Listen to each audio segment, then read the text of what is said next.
Equal-mindedness. To be equally minded is to be peacefully minded, for a man cannot be said to have arrived at peace who allows his mind to be disturbed and thrown off the balance by occurrences.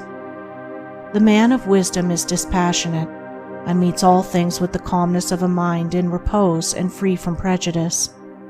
He is not a partisan, but having put away passion, and is always at peace with himself and the world, not taking sides nor defending himself, but sympathizing with all.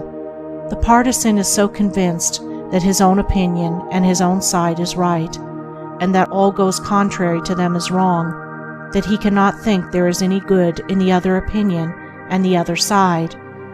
He lives in a continual fever of attack and defense, and has no knowledge of the quiet peace of an equal mind. The equal-minded man watches himself in order to check and overcome even the appearance of passion and prejudice in his mind, and by so doing he develops sympathy for others, and comes to understand their position and particular state of mind, and as he comes to understand others, he perceives the folly of condemning them and opposing himself to them. Thus there grows up in his heart a divine charity which cannot be limited, but which is extended to all things that live and strive and suffer. When a man is under the sway of passion and prejudice, he is spiritually blind. Seeing nothing but good in his own side, and nothing but evil in another, he cannot see anything as it really is, not even his own side, and not understanding himself, he cannot understand the hearts of others, and thinks it is right that he should condemn them. Thus there grows up in his heart a dark hatred for those who refuse to see him and who condemn him in return. He becomes separated from his fellow man, and confines himself to a narrow torture chamber of his own making. Sweet and peaceful are the days of the equal-minded man, fruitful in good, and rich in manifold blessings. Guided by wisdom, he avoids those pathways which lead down to hatred and sorrow and pain, and takes those which lead up to love and peace and bliss.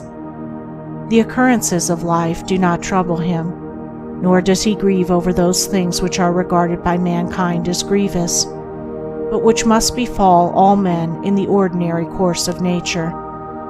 He is neither elated by success nor cast down by failure. He sees the events of his life arranged in their proper proportions, and can find no room for selfish wishes or vain regrets, for vain anticipations and childish disappointments.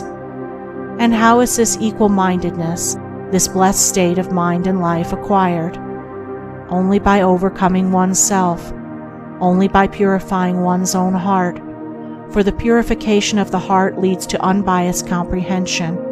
Unbiased comprehension leads to equal-mindedness, and equal-mindedness leads to peace.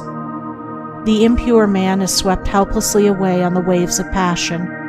The pure man guides himself into the harbor of rest.